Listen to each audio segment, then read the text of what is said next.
हमारे हिंदू धर्म में महान ग्रंथ रामायण से जुड़ी बहुत सी कथाएं प्रचलित है जो रामायण से जुड़े सभी महान चरित्रों का वर्णन देती हैं। सभी कथाएं कोई ना कोई महत्व भी दर्शाती हैं और नीति का संदेश भी देती हैं। जिनमें से एक कथा है राम सेतु की कथा। कहा जाता है कि जब लंकापति राजा रावण माता सीता का हरण करके लंका ले गया, तब भगवान श्री राम ने लंका पर चढ़ाई करने के लिए वानर राज सुग्रीव से सहायता ली थी। तब वानर राज सुग्रीव और हनुमान जी सहित सभी वानर सेना ने प्रभु श्री राम का साथ दिया।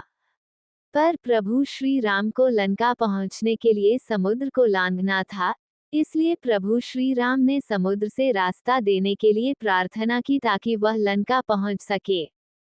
प्रभु श्री राम को समुद्र से प्रार्थना करते हुए 3 दिन बीत गए लेकिन समुद्र नहीं माना। तब श्री राम को उस पर क्रोध आ गया। बिना भय के प्रीति नहीं होती। लक्ष्मण, मेरा धनुष लाओ ताकि मैं अग्नि बार से इस अहंकारी समुद्र को सुखा दूं। क्योंकि जिस प्रकार माया में फंसे व्यक्ति को ज्ञान की बात सुनाना मतलब अत्यंत लोभी से वैराग्य और क्रोधी से शांति की बातें करना फलदायी नहीं होता, उसी तरह इसके आगे भी प्रार्थना करना व्यर्थ है। जी भैया, श्री राम ने धनुष पर प्रत्यंचा चढ़ाई तो समुद्र भय से कांप गया, पूरी सृष्टि कांपने लगी, स्वर्ग में भी उथल पुथल हो गई। जैसे ही प्रभु श्री राम अग्नि बाण छोड़ने लगते हैं, अचानक घबराकर समुद्र श्री राम के समक्ष प्रकट होता है और क्षमा प्रार्थना करता है। त्राहिमाम त्राहिमाम, रुकिए प्रभु, रुकिए, मुझे क्षमा कीजिए। प्रभु, 5 तत्वों का जड़ स्वभाव आपने ही बनाया है। जल यदि अपनी मर्यादा छोड़ देगा तो उसका महत्व भी समाप्त हो जाएगा। सबको मर्यादा भी आपने ही दी है। आप तो मर्यादा पुरुषोत्तम राम है। मैं तो आपके बताए हुए रास्ते पर ही चल रहा था। अब ये आपके हाथ में है कि आप मुझ पर कृपा करें या फिर मुझे दंड दें। हे रघुवर, आप जैसा कहेंगे मैं वैसा ही करूंगा। आपको बाण चलाने की भी कोई आवश्यकता नहीं है। मैं तो आपकी इच्छा मात्र से ही सूख जाऊंगा और आपको रास्ता दे दूंगा। मैं वो भी करने को तैयार हूं, पर उसमें मेरी मर्यादा भंग होगी। 5 तत्वों आकाश, वायु, अग्नि, जल, पृथ्वी में से यदि किसी एक ने भी अपने स्वभाव को बदला तो उसका महत्व समाप्त हो जाएगा, उसकी मर्यादा भंग हो जाएगी, तो सृष्टि के संतुलन में विकार उत्पन्न हो जाएगा, जिससे इस धरती पर विस्फोट हो जाएगा। प्रभु, यदि आप प्रलय से पहले ही प्रलय लाना चाहते हैं तो आपको अधिकार है, अन्यथा इस ब्रह्मास्त्र से मेरी रक्षा कीजिए। प्रभु श्री राम तो स्वयं ही मर्यादा पुरुषोत्तम है। उन्होंने उस समय समुद्र की विनती को सुना। जब श्री राम ने समुद्र को तात कहकर पुकारा तो लक्ष्मण सहित सभी वानर सेना मुस्कुराने लगी, क्योंकि वे भी जानते थे कि प्रभु श्री राम का हृदय कितना कोमल और दयालु है, क्योंकि उन्हें क्रोध आ भी जाए तो भी वह शांत हो जाते हैं। प्रभु श्री राम समुद्र की इस विनम्र विनती से प्रसन्न हो गए और समुद्र पार करने का उपाय पूछा। हम तुम्हारी मर्यादा भंग नहीं होने देंगे, परंतु कृपया करके हमें समुद्र पार करने का कोई दूसरा उपाय बताएं, आपकी अति कृपा होगी। वानर राज सुग्रीव की सेना में नल और नील नाम के 2 महापापियों को अपनी शरारतों से बहुत परेशान किया करते थे और अक्सर उनकी वस्तुओं को समुद्र में फेंक देते थे। इन दोनों बच्चों से परेशान ऋषि मुनियों ने तंग आकर इन्हें श्राप दिया था कि जो भी वस्तु यह पानी में फेंके वो नहीं डूबेगी। इसलिए आज नल और नील को बचपन से मिला श्राप आपके लिए उपयोगी साबित होगा। नल भगवान विश्वकर्मा के पुत्र हैं, इसीलिए नल शिल्प कला में भी निपुण है। आप समुद्र पर सेतु बनाने के लिए इन दोनों की मदद ले सकते हैं। आप इनकी सहायता से समुद्र पर सेतु बांध सकते हैं, क्योंकि इनके द्वारा फेंके गए पत्थर समुद्र में डूबेंगे नहीं बल्कि ऊपर ही तैरते रहेंगे। आप लंका तक एक सेतु का निर्माण कर सकते हैं, जिस पर चलकर आप लंका तक पहुंच सकते हैं। मैं वचन देता हूं कि उनके द्वारा समुद्र में डाले गए पत्थरों से बने सेतु के निर्माण में मैं खुद भी सहायक रहूंगा। इस प्रकार समुद्र पर सेतु बांधने के लिए तीनों लोकों में आपका सुयश गाया जाएगा। हे रत्नाकर, हे सागर, हम तुम पर बहुत प्रसन्न है, तुम्हारी उदारता से हम तुम्हारे प्रेम के ऋणी हो गए। परंतु हमारी एक और समस्या का समाधान करो। आज्ञा प्रभु। इसके पश्चात समुद्र ने प्रभु श्रीराम से आज्ञा ली और वापस लौट गए। नल और नील की सहायता से समुद्र पर सेतु बांधने का कार्य प्रारंभ होता है। सभी वानर प्रभु श्री राम का नाम लिखकर पत्थर नल और नील को देते और वे दोनों समुद्र में पत्थर जोड़ते जाते। समुद्र ने सेतु को अपने कंधों पर संभाल रखा था।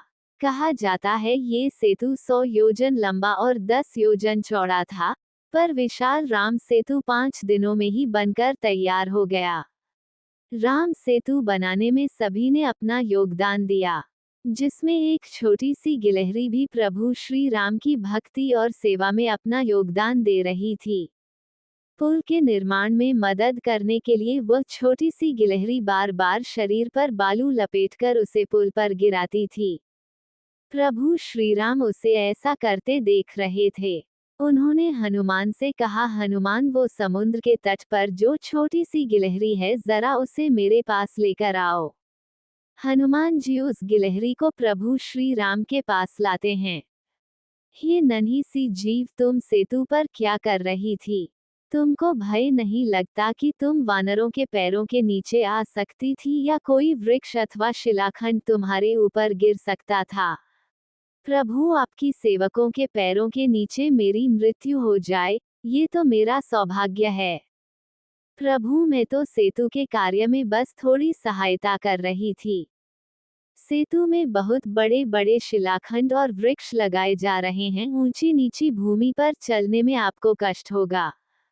ये सोचकर मैं सेतु के छोटे छोटे गड्ढों में रेत भर देने का प्रयत्न कर रही थी। गिलहरी की स्नेह भरी कोमल बातों को सुनकर भगवान श्री राम प्रसन्न हो गए। उन्होंने अपने बाएं हाथ पर गिलहरी को बिठा लिया। जगत पालक ने उस जी को वह आसन दिया जो किसी भक्त को भी प्राप्त नहीं होता। कहते हैं, इस सेवा भाव को देखकर श्री राम ने गिलहरी की पीठ पर स्नेह से अपना हाथ फिराया। तभी से गिलहरी की पीठ पर प्रभु श्री राम की अंगुलियों के चिन्ह स्वरूप में 3 श्वेत रेखाएं बन गई। प्रभु श्री राम का चरित्र ही ऐसा है कि हर कोई प्रभु श्री राम की भक्ति में लीन हो जाता है। प्रभु श्री राम करुणा के अवतार, वे अपने भक्तों पर अथाह प्रेम न्योछावर कर देते हैं। कहते हैं, प्रभु श्री राम का नाम लेने से ही सारे काम सिद्ध हो जाते हैं। पौराणिक युग में कई ऐसे भक्त थे जिनके लिए स्वयं भगवान धरती पर उतरते थे और उन्हें अपना आशीष देकर स्वयं को गर्वान्वित मानते थे। ऐसी ही एक भक्त थी शबरी। शबरी का असली नाम श्रमण था। ये भील समुदाय की शबर जाति से संबंध रखती थी, इसी कारण कालांतर में उनका नाम शबरी हुआ। इनके पिता भीलों के मुखिया थे। उन्होंने श्रमण का विवाह एक भील कुमार से तय किया था। लेकिन आदिवासियों की एक प्रथा थी, किसी भी अच्छे कार्य से पहले जानवरों की बलि दी जाती थी। इसी प्रथा को पूरा करने के लिए शबरी के पिता शबरी के विवाह के एक दिन पूर्व 100 भेड़ बकरियां लेकर आए। तब शबरी ने पिता से पूछा, पिताजी, इतनी सारी भेड़ बकरियां क्यों लाए हो? शबरी, बिटिया, ये हम भीलों की एक प्रथा है जिसके अनुसार कल प्रातः तुम्हें विवाह की विधि शुरू करने से पूर्व इन सभी भेड़ बकरियों की बलि दी जाएगी। अच्छा, मुझे तुम्हारे विवाह के लिए बहुत काम है, मैं अभी आता हूँ। माँ, ये कैसी परंपरा है जिसके कारण बेजुबान और निर्दोष जानवरों की हत्या की जाती है? बेटी, यह प्रथा शुरू से ही चली आ रही है। मेरे विवाह के समय भी ऐसा ही हुआ था। प्रथा के बारे में सुन शबरी को बहुत दुख हुआ। वो पूरी रात उन भेड़ बकरियों के पास बैठी रही और उनसे बातें करती रही। उसके मन में एक ही विचार था कि कैसे वो इन निर्दोष जानवरों को बचा पाए। तब एकाएक शबरी के मन में ख्याल आता है, नहीं, मेरे कारण इन निर्दोष पशुओं की बलि नहीं दी जाएगी। मुझे भोर होने से पूर्व ही घर से भागना होगा। मैं भली भांति जानती हूँ अगर एक बार मैं इस तरह अपना विवाह छोड़कर घर से भागूंगी तो कभी इस घर में मुझे वापस आने का मौका नहीं मिलेगा। शबरी के माता पिता गहरी निद्रा में सो रहे थे। शबरी उनको आखिरी बार प्रणाम करके घर से निकल जाती हैं, जिसके बाद शबरी एक घने जंगल में पहुंचती हैं। शबरी जंगल में भटक रही थी, तब उसने शिक्षा प्राप्ति के उद्देश्य से कई गुरुवर के आश्रम में दस्तक दी, लेकिन शबरी तुच्छ जाति की थी, इसीलिए उसे सभी ने दुत्कार के निकाल दिया। तेरा इतना साहस कि तू हमसे शिक्षा ग्रहण करने के विचार से आई है। तू एक तुच्छ जाति की भील कन्या है, इसलिए हम तुझे शिक्षा देकर स्वयं को पाप के भागीदार नहीं बना सकते। तू अभी के अभी ये आश्रम छोड़कर चली जा। तेरे लिए इस आश्रम में कोई स्थान नहीं है। ऋषिवर की बातों को सुनकर शबरी शांत भाव से उन्हें प्रणाम करके वहां से चली जाती है। शबरी भटकती हुई मतंग ऋषि के आश्रम पहुंचती है। प्रणाम मुनिवर, जीती रहो पुत्री। कौन हो तुम? मुनिवर, मेरा नाम शबरी है। शबरी ने अपना परिचय देते हुए मतंग ऋषि से शिक्षा प्राप्ति की इच्छा व्यक्त की। मतंग ऋषि ने शबरी को सहर्ष अपने गुरुकुल में स्थान दे दिया। अन्य सभी ऋषियों ने मतंग ऋषि का तिरस्कार किया, लेकिन मतंग ऋषि फिर भी अपने कथन से पीछे नहीं हुए। उस दिन से शबरी ने गुरुकुल के सभी आचरण को आसानी से अपना लिया और दिन रात अपने गुरु की सेवा में लग गई। शबरी जतन से शिक्षा ग्रहण करने के साथ साथ आश्रम की सफाई, गौशाला की देखरेख, दूध दोने के कार्य के साथ साथ सभी गुरुकुल के वासियों के लिए भोजन बनाने के कार्य में लग गई। कई वर्ष बीत गए। मतंग ऋषि शबरी की गुरु भक्ति से बहुत प्रसन्न हुए।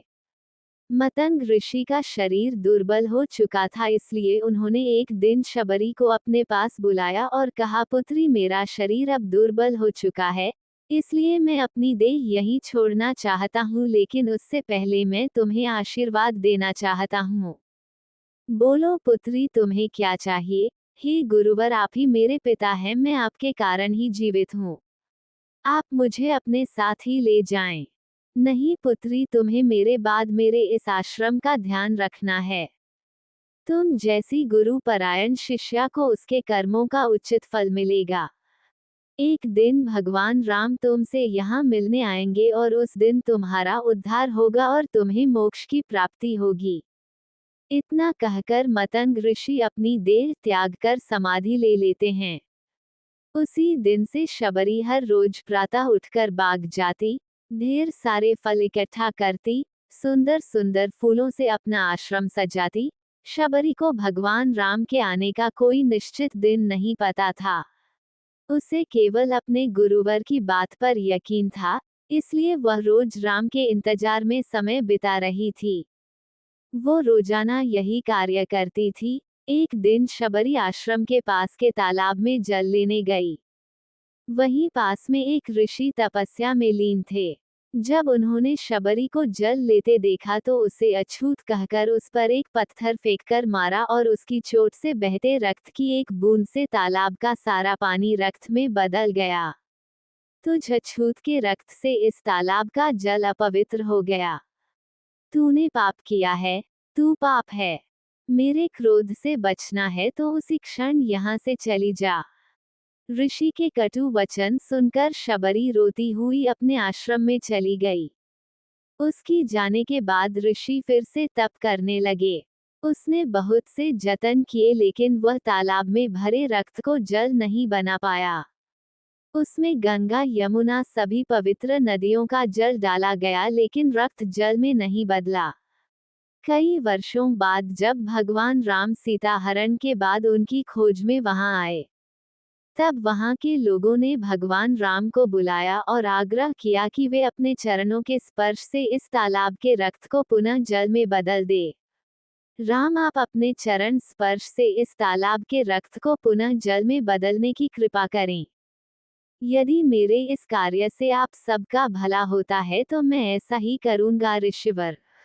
राम उनकी बात सुनकर तालाब के रक्त को चरणों से स्पर्श करते हैं, लेकिन कुछ नहीं होता। ऋषि उन्हें जो जो करने को बोलते हैं राम वे सभी मंत्र उच्चारण करते हैं, लेकिन रक्त जल में नहीं बदलता। तब राम ऋषि से पूछते हैं, हे ऋषिवर, मुझे इस तालाब का इतिहास बताएं। यहाँ ऐसा क्या घटित हुआ जिस कारण इस तालाब का जल रक्त में बदल गया। राम जी की बात सुनकर ऋषि उन्हें शबरी और तालाब की पूरी कथा बताते हैं और कहते हैं, हे प्रभु राम, ये जल उसी तुच्छ जाति की शबरी के कारण अपवित्र हुआ है। हे ऋषिवर, यह रक्त उस देवी शबरी का नहीं, मेरे हृदय का है, जिसे आपने अपने अपशब्दों से घायल किया था। मुझे देवी शबरी से मिलना है, उन्हें हमारे आने का संदेशा भिजवा दीजिए। तब शबरी को बुलावा भेजा जाता है। शबरी राम के आने की प्रतीक्षा में अपनी कुटिया को सजा रही थी। राम का नाम सुनते ही शबरी दौड़ी चली आती है। क्या मेरे राम आए हैं? शबरी के राम आ गए, मेरे प्रभु राम आ गए। मतंग ऋषि का कथन सत्य हुआ। मेरे राम आ गए, शबरी का उद्धार करने मेरे राम आ गए। जिनको देखने के लिए ये आंखें तरस रही थी, वो प्रभु श्री राम आ गए। शबरी, मेरे प्रभु राम, मेरे प्रभु राम कहती हुई जब तालाब के पास पहुंचती है, तब शबरी के पैरों की धूल तालाब में चली जाती है और तालाब का सारा रक्त जल में बदल जाता है। तब भगवान राम कहते हैं, देखिए ऋषिवर, आपके कहने पर मैंने सब किया, लेकिन ये रख भक्त शबरी के पैरों की धूल से जल में बदल गया। राम की बातों को सुनकर ऋषिवर को अपने कथन पर बहुत गलानी होती है। शबरी जैसे ही भगवान राम को देखती हैं, उनके चरणों को पकड़ लेती हैं और अपने साथ आश्रम लाती हैं। उस दिन भी शबरी रोज की तरह सुबह से अपना आश्रम फूलों से सजाती हैं और बाग से चख चख कर सबसे मीठे बेर अपने प्रभु राम के लिए चुनती हैं। वह पूरे उत्साह के साथ अपने प्रभु राम का स्वागत करती हैं और बड़े प्रेम से उन्हें अपने जूठे बेर परोस हैं। ये मीठे बेर आपके लिए बाग से लाई थी, आप ये ग्रहण कीजिए, मैं आपके लिए जल लाती हूँ। भगवान राम प्रेम से बेर खाने के लिए उठाते हैं, तब लक्ष्मण उन्हें रोक देते हैं, भैया ये बेर झूठे हैं। इन्होंने ये सभी बेर चख कर आपको दिए हैं। ये बेर झूठे नहीं लक्ष्मण, सबसे मीठे हैं, क्योंकि इनमें मां शबरी का प्रेम है। इतना कहकर भगवान राम प्यार से बेर को खाने लगे। भगवान ने जाते हुए शबरी माई से कहा, माँ, आप मुझसे जो चाहे वो मांग सकती हैं। प्रभु मतंग ऋषि के कहने पर मैं आज तक सिर्फ आपके दर्शन करने के लिए जी रही थी। अब आप मुझे मोक्ष प्रदान कीजिए। मैं अपना शरीर आपके चरणों में त्यागना चाहती हूँ। और उसी क्षण शबरी ने अपना शरीर त्याग दिया। भगवान राम ने अपने हाथों से उनका अंतिम संस्कार किया और सीता माँ की खोज में आगे बढ़ गए। इस तरह से ऋषि मतंग की बात सच साबित हुई और शबरी को भगवान राम के दर्शन भी हुए। तभी से भगवान राम को शबरी के राम भी कहा जाने लगा। दोस्तों, आशा करते हैं आपको ये जानकारी पसंद आई होगी। जानकारी अच्छी लगी हो तो वीडियो को लाइक, शेयर, आध्यात्मिक कथाएं चैनल को सब्सक्राइब जरूर कीजिएगा। वीडियो में अंत तक बने रहने के लिए धन्यवाद।